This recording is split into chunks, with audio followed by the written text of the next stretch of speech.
भगवान ने पूरी दुनिया को जीवन जीने का मार्ग दिखाया, जिसने महाभारत जैसे युद्ध को दिशा दी, जिसके एक इशारे पर समय बदल जाता था। क्या आपने कभी सोचा है आखिर उस भगवान श्री कृष्ण की मृत्यु कैसे हुई? क्या सच में एक साधारण शिकारी का तीर भगवान कृष्ण के अंत का कारण बना, या इसके पीछे छिपा था एक बड़ा श्राप, एक ऐसा रहस्य जिसे जानकर आपकी रूह कांप जाएगी। आज के इस वीडियो में हम जानेंगे भगवान श्री कृष्ण के जीवन का सबसे दर्दनाक और रहस्यमयी अंत।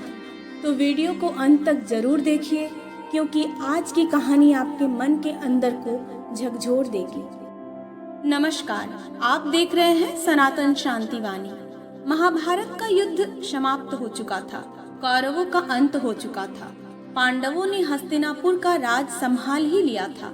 लेकिन इस युद्ध ने केवल कौरवों को ही नहीं, पूरी पृथ्वी को हिला दिया था।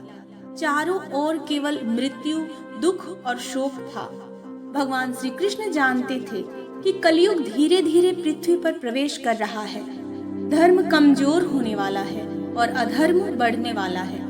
युद्ध समाप्त होने के बाद गांधारी, जिनके 100 पुत्र मारे गए थे, अत्यंत दुख में थी। उन्होंने श्री कृष्ण से कहा, हे कृष्ण, तुम चाहते तो यह युद्ध रोक सकते थे, लेकिन तुमने ऐसा नहीं किया। जिस प्रकार मेरा कुल नष्ट हुआ है, वैसे ही एक दिन तुम्हारा यादव वंश भी समाप्त हो जाएगा। यह कोई साधारण शब्द नहीं थे, यह एक माँ का श्राप था। भगवान श्री कृष्ण मुस्कुरा दिए, क्योंकि वे जानते थे समय का चक्र अब बदलने वाला है। समय बीतता गया। द्वारिका नगरी में यादव वंश अत्यंत शक्तिशाली हो चुका था। उनके पास धन था, शक्ति थी और भगवान श्री कृष्ण का साथ था। लेकिन धीरे धीरे उनमें अहंकार आने लगा। एक दिन कुछ यादव युवकों ने ऋषियों का मजाक उड़ाने की सोची। उन्होंने श्री कृष्ण के पुत्र श्याम को स्त्री के रूप में सजाया और ऋषियों से पूछा, हे महात्माओं, बताइए, इसके गर्भ से पुत्र होगी या पौत्र?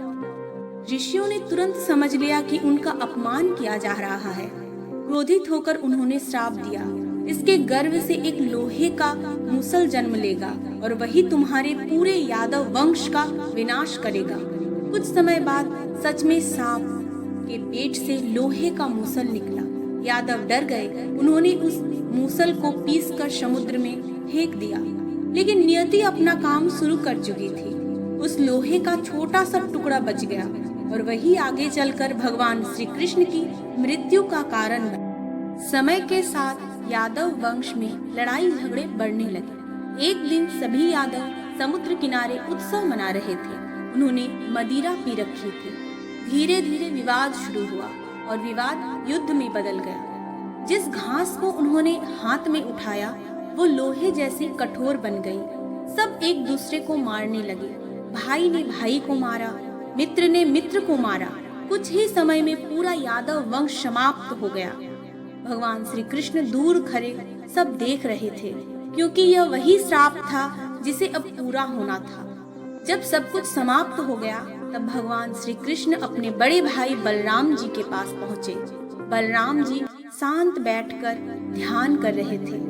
धीरे धीरे उनके शरीर में एक दिव्य शेषनाग प्रकट हुआ और समुद्र की ओर चल गया। बलराम जी इस संसार को छोड़ चुके थे। भगवान श्री कृष्ण अब अकेले रह गए थे। द्वारिका नगरी का अंत निकट था। भगवान श्री कृष्ण जंगल की ओर चले गए। वे एक पीपल के पेड़ के नीचे बैठ गए। उनके चेहरे पर कोई दुख नहीं था, केवल शांति थी।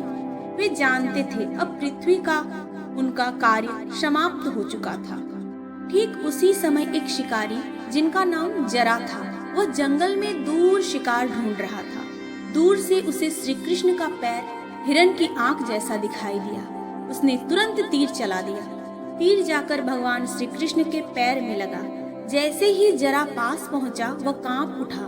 उसने देखा जिसे उसने घायल किया है वह स्वयं श्री कृष्ण है। जरा रोने लगा, प्रभु मुझे क्षमा कर दीजिए, मुझसे बहुत बड़ा पाप हो गया। लेकिन भगवान श्री कृष्ण मुस्कुराए। उन्होंने कहा, डरो मत जरा, ये सब नियति थी। कहा जाता है त्रेता युग में भगवान राम ने बाली को छिपकर तीर मारा था। उसी बाली ने अगले जन्म में जरा शिकारी के रूप में जन्म लिया और भगवान विष्णु के कृष्ण अवतार में उसी कर्म का फल स्वीकार किया। यही कारण था कि भगवान श्री कृष्ण ने जरा को दंड नहीं दिया, उन्होंने उसे मोक्ष प्रदान किया।